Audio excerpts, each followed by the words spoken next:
PM Meena, associate professor in history, Rajesh Pilot, government PG college Lalsot. विद्यार्थियों, आज हम BA पार्ट थर्ड विषय हिस्ट्री के अंतर्गत जो आधुनिक भारत का इतिहास है उसमें आंग्ल मैसूर संघर्ष के बारे में चर्चा करेंगे। हम देखते हैं कि 1761 ईस्वी में हैदर अली मैसूर राज्य का सर्वेसर्वा बन गया था और जबकि वहाँ का शासक कृष्णराज था। प्रथम आंग्ल मैसूर युद्ध 1766 से 1769। अंग्रेज़ों की बंगाल में आशा से अधिक सफलता मिलने के कारण अब अंग्रेज़ दक्षिणी भारत में अपना साम्राज्य विस्तार के लिए मैसूर पर आक्रमण करना उचित समझा। इसके लिए मराठा और हैदराबाद के निज़ाम को भी अपने ओर मिला लिया। इस प्रकार 1766 ईस्वी में हैदर अली के विरुद्ध इन तीनों शक्तियों ने एकजुट बना ली। 1766 ईस्वी में प्रथम मराठों ने मैसूर पर आक्रमण कर दिया, लेकिन हैदर अली भी बड़ा चतुराई से काम लिया और उसने मराठों को 35 लाख रुपए देने का वायदा किया और इस तरह से मराठों को इससे अलग कर दिया युद्ध से। तिरुन्नुपाली के युद्ध में हैदर अली को पराजय का सामना करना पड़ा, लेकिन मार्च 1769 ईस्वी में मद्रास पर आक्रमण किया तथा 4 अप्रैल 1769 को मद्रास सरकार को एक संधि करने के लिए बाध्य किया। इस संधि की शर्तों के अनुसार हैदर अली निश्चित रूप से लाभ में रहा। प्रथम तो एक दूसरे ने जीते हुए प्रदेश वापस कर दिए। नंबर 2, अंग्रेज और हैदर अली ने एक दूसरे पर बाह्य आक्रमण के अवसर पर सहायता देने का वायदा किया और इस प्रकार जो प्रथम आंग्ल मैसूर युद्ध हुआ उसमें हैदर अली विजयी रहे। द्वितीय आंग्ल मैसूर युद्ध 1780 से 1740। वारेन हेस्टिंग के समय में मद्रास की अंग्रेज सरकार ने पुनः राजनीति में रुचि प्रदर्शित की। हैदर अली भी अंग्रेज़ों से असंतुष्ट था। अंग्रेज़ों ने उसे 1769 की संधि के अनुसार 1771 ईस्वी में मराठा आक्रमण के अवसर पर सहायता नहीं की थी तथा गंटूर पर अंग्रेज़ों के आधिपत्य को भी उसने ठीक नहीं समझा। अंग्रेज़ों ने माही पर अधिकार कर लिया, तब उसने अंग्रेज़ों से बदला लेने का निश्चय किया, क्योंकि माही की फ्रांसीसी फैक्ट्री को हैदर अली अपने संरक्षण में ले रखा था और जब उसने उसका विरोध प्रदर्शन के बाद भी अंग्रेज़ों ने उस पर अधिकार कर लिया, तब उसने क्रोध की सीमा नहीं रही। इस प्रकार हैदराबाद का निज़ाम भी अंग्रेज़ों से असंतुष्ट था। मराठों से अंग्रेज़ों का प्रथम विश्व युद्ध आरंभ हो चुका था। इस कारण इन तीनों शक्तियों ने मिलकर के और एक गुट बना करके और एक निश्चित योजना बनाई कि हम अंग्रेज़ों को यहाँ से खदेड़ेंगे, जिसमें मराठा, बरार और मध्य भारत होते हुए अंग्रेज़ों पर आक्रमण करेंगे और निज़ाम उत्तरी भारत पर आक्रमण करेगा। हैदर अली मद्रास और उसके आसपास का जो क्षेत्र है उस पर आक्रमण करेंगे। इस प्रकार द्वितीय मैसूर युद्ध की पृष्ठभूमि तैयार हो गई। जुलाई 1780 में 83,000 सैनिकों और 100 तोपों को लेकर हैदर अली ने कर्नाटक के मैदान में प्रवेश किया और कांजीवरम के निकट अंग्रेज सेनापति वैली को परास्त कर दिया और 1780 में हैदर अली ने अर्टाग पर अधिकार कर लिया। इस सैनिक पराजय के अतिरिक्त अंग्रेज़ों की एक नैतिक पराजय भी हो गई, क्योंकि मद्रास सरकार अब असहाय हो चुकी थी। समुद्र तट को छोड़कर संपूर्ण कर्नाटक पर हैदर अली का अधिकार हो गया था। ऐसी स्थिति में वारेन हेस्टिंग ने एक बड़ी दृढ़ता से कार्य किया। उसने बंगाल में एक बड़ी सेना सर आइकर कूट के नेतृत्व में मद्रास भेजी। उसने कूटनीति का सहारा लिया और अंग्रेज हैदर अली को उसके मित्रों से पृथक कर दिया। निजाम को गंटूर का जिला देकर अंग्रेज़ों ने हैदर अली से अलग कर दिया। सिंधिया और भोसले भी हैदर अली की सहायता न करने के लिए अंग्रेज़ों ने राजी कर लिया।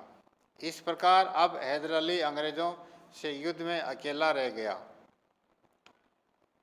1781 में आइकरकूट ने हैदर अली को पोर्टा नोवा के युद्ध में परास्त कर दिया।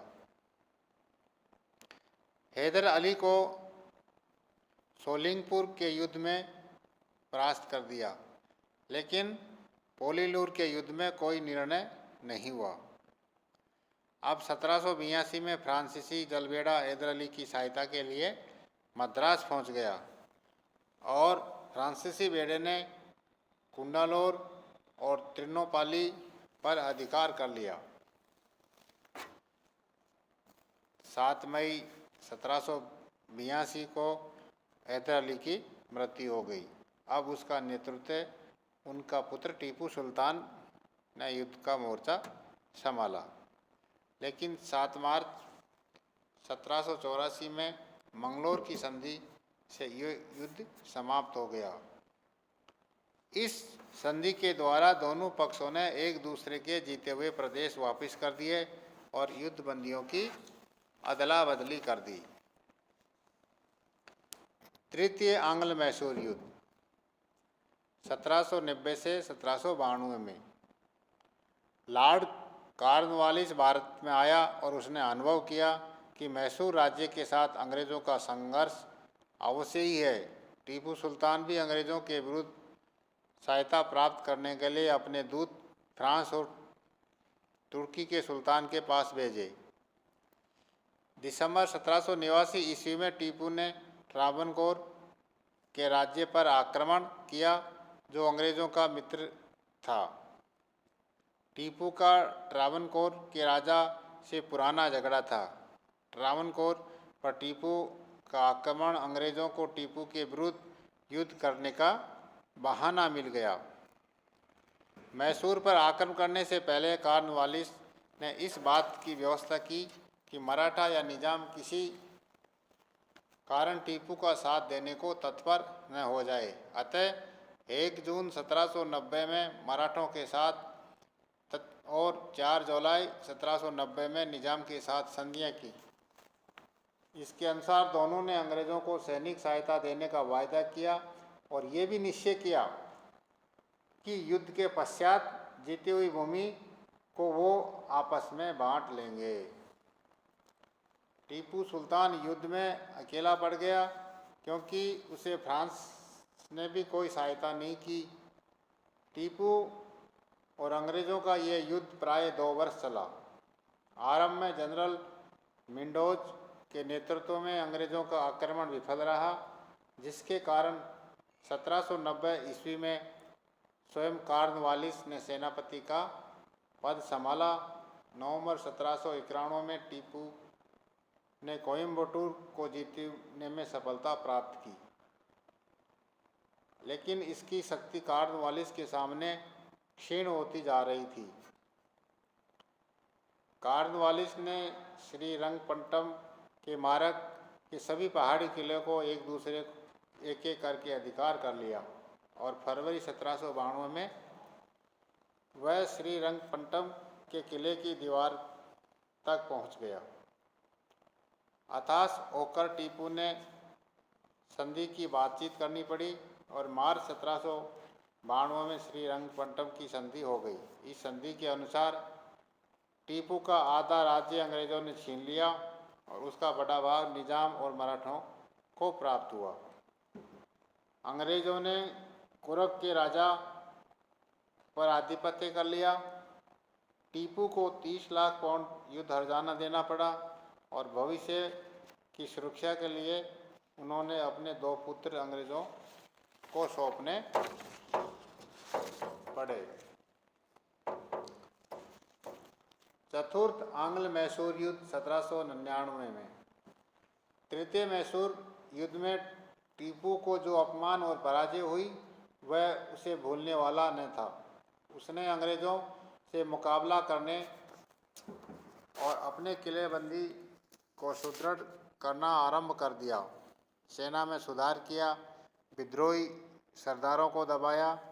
1799 में मैसूर के नाम मात्र हिंदू राजा की मृत्यु के बाद उसके अल्प पुत्र को नाम मात्र के लिए गद्दी पर बिठाने को तैयार नहीं था।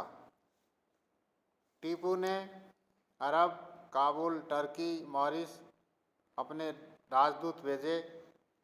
फ्रांसीसियों ने उसे थोड़ी सहायता भी मिली। टीपू ने जैकोबिन दल का सदस्य बन गया। लॉर्ड वेलेस्ली को टीपू के ये कार्य शत्रुतापूर्ण लगे और उसने भारत में फ्रांसीसी प्रभाव को समाप्त करने का लक्ष्य बनाया। 1 सितंबर 1798 में निजाम के साथ सहायक संधि करके अपना मित्र बना लिया। मार्च 99 में लॉर्ड वेलेस्ली ने मैसूर पर आक्रमण कर दिया। टीपू ने श्रीरंगपट्टम के किले में शरण लेने को बाध्य होना पड़ा। 4 अप्रैल 1799 में इस किले पर अंग्रेजों ने अधिकार कर लिया। टीपू युद्ध करता हुआ मारा गया। उसके पुत्रों ने आत्मसमर्पण कर दिया। इस प्रकार 38 वर्ष पूर्व स्थापित मैसूर का मुस्लिम राज्य समाप्त हो गया। मैसूर का राज्य पुराने हिंदू राजा के अल्पायु पुत्र को दे दिया। उसने अंग्रेजों से सहायक संधि कर ली और ये भी स्वीकार कर लिया कि आवश्यकता होने पर अंग्रेज उसके राज्य के शासन को कभी अपने हाथ में ले सकेंगे। टीपू के परिवार को जेल में भेज दिया। मैसूर राज्य का कुछ हिस्सा स्वयं अंग्रेजों ने अपने पास रखा। निजाम को भी उत्तर पूर्व पर अपनी सीमा के निकट का भाग प्राप्त हुआ। तो इस प्रकार जो आंग्ल मैसूर के जो 4 युद्ध हुए, इन युद्धों के माध्यम से अंग्रेजों ने पूरे क्षेत्र पर अधिकार कर लिया और टीपू सुल्तान का राज्य समाप्त हो गया। आज का वीडियो में यहीं तक।